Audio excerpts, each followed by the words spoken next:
So forgive me for talking about this a day late, but yesterday, whilst this story was going on, we did have ourselves some big news with the Stanley Cup Finals being announced, so yeah, that's kind of why we left this video topic for the next day. But today, we are talking about the Montreal Canadiens and the Vancouver Canucks, as we've got two prospects on the chopping block who have just collaborated to give Saginaw their very first Memorial Cup ever.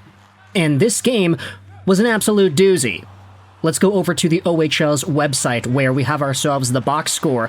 The Saginaw Spirit defeated the London Knights in the finals of the Memorial Cup this year, 4-3, to take the dub and take the ultimate prize home. This, of course, is the scoring log, the shots on goal. Saginaw had 31 shots to London's 3, but the Knights still got 3 goals.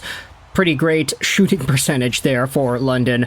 But the crazy part about this game and the overall progression was the fact that the Saginaw Spirit actually had a 3-0 lead halfway through the second period. Owen Beck, Montreal Canadiens prospect, scored twice, assisted by Josh Bloom twice, and then you had Joey Willis, who had an assist on one of the Beck goals, scoring to make it 3-0. Unassisted tally in the second period, that was the 3-0 score. But then all it takes is London to wake up, and for Oliver Bonk to go out there and start getting a few assists. Easton Cowan had 3 points in this span. Kasper Halttunen, Cowan, Sam Dickinson all scoring to tie the game up with 10 minutes to go in the third, but then with just 22 seconds to go in the third period, you had Josh Bloom, Vancouver Canucks prospect, going out there and scoring his third point of the night and his second goal of the tourney. It was, without a doubt, the biggest goal in Saginaw Spirit history. And if you want to talk about the footage here, we're not going to play it because it's copyrighted, but if we do it slowly, if we just scrub through, the puck gets thrown on goal, and Josh Bloom is the guy right in front of the goalie that is digging away at it. Eventually, the puck is loose behind the goalie, and Bloom, just not giving up, John Cena mode, is able to shove it into the open cage. You can see the puck right there underneath the goal line and the crossbar, and Bloom is right there to bang away at it. The London defenseman is on the ice, sprawled out, trying to block that puck, but it does not work. And Bloom, Vancouver Canucks prospect, gets the Spirit up with 20 seconds to go. Eventually they held on, and that is where this graphic comes out for over here. Josh Bloom scored the game-winning goal, helping the Saginaw Spirit to a 2024 Memorial Cup victory. And what I wanted to do in this video was talk about both of these guys because they're both extraordinary prospects. In fact, let's turn the tables a little bit. We've been talking about Bloom this entire time. Let's talk about Owen Beck, because Beck had himself, of course, a very good tourney and a very good game as well, scoring himself the double goals in this London Knights victory. He also had himself a goal against the Moose Jaw Warriors and then 2 points against the Warriors in a prior game.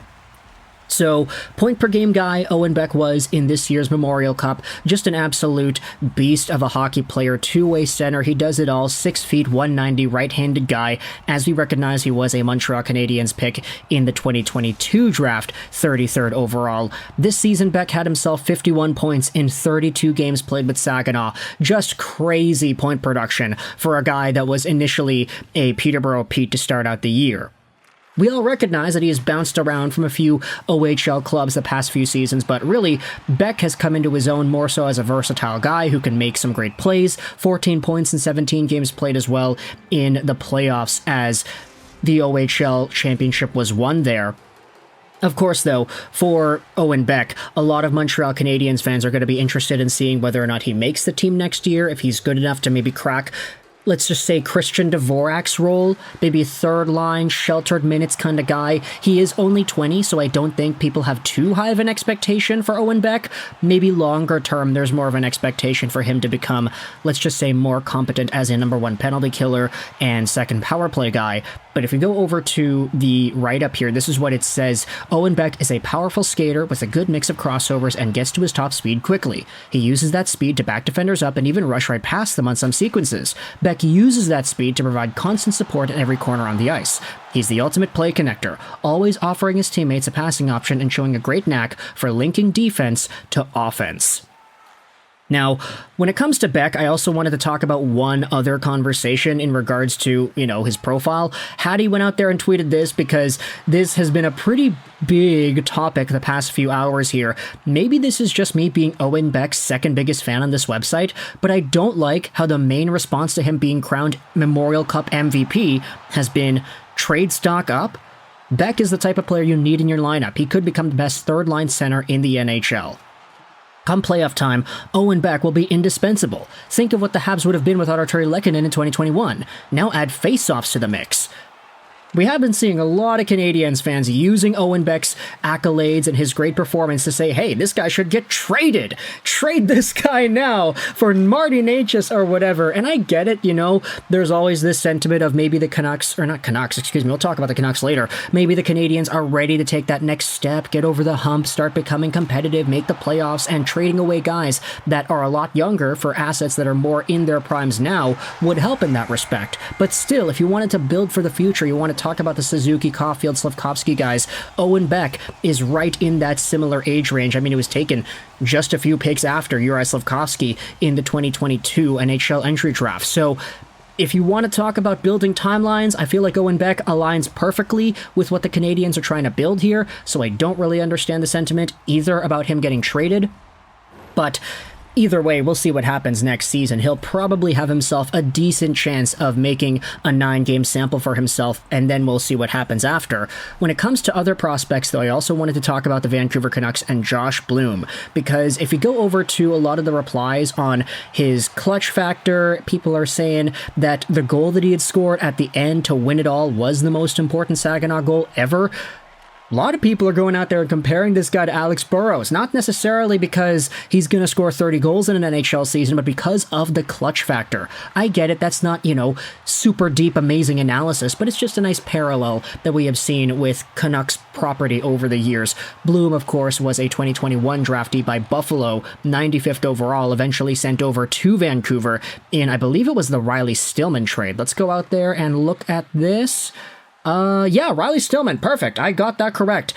Patrick Allvin, I love you for trading away Riley Stillman, especially for this guy who just had himself a crazy good Memorial Cup. 6 points, 5 games played for Bloom, 3 points in the final game, and the Cup-winning goal. Bloom also had himself 40 points in 34 Saginaw Spirit games, 11 points in 17 playoff games. He didn't have the best pro stint. He did start out the year with Abbey, had 1 assist in 14 games, and he had only 2 assists with the Kalamazoo Wings in the ECHL. So Bloom did go through some pretty rough development the past little while, not really being given too much of a showcase in the AHL or ECHL. He didn't impress in those stints. He was a -5 for Abbey, -3 for Kalamazoo.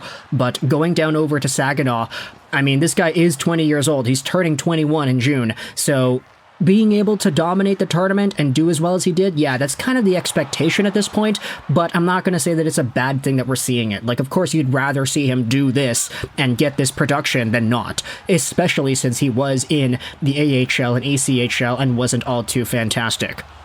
So, where Owen Beck is probably going to be given a stage to maybe get some NHL time to start out 24-25, Josh Bloom is probably going to be an AHL guy for next season. We'll see how well he's able to do. Of course, he is older than Owen Beck by a year, so there's a little bit more to like out of Beck, especially for immediate NHL projectability, but Bloom still has himself that clutch factor and really good scoring potential as well. So we'll see where he goes as well as where his teammate goes. But for now, let me know your thoughts in the comment section below about the Saginaw Spirit winning the Memorial Cup and Vancouver Canucks clutch prospect Josh Bloom getting in on the action to get that game-winning goal. What are your thoughts on how Owen Beck has played? What are your thoughts on Bloom? Let me know your thoughts in the comment section below if you're a Saginaw Spirit fan. You want to see your American teams winning these Memorial Cup championships? Thoughts in the comment section. I hope you enjoyed this video.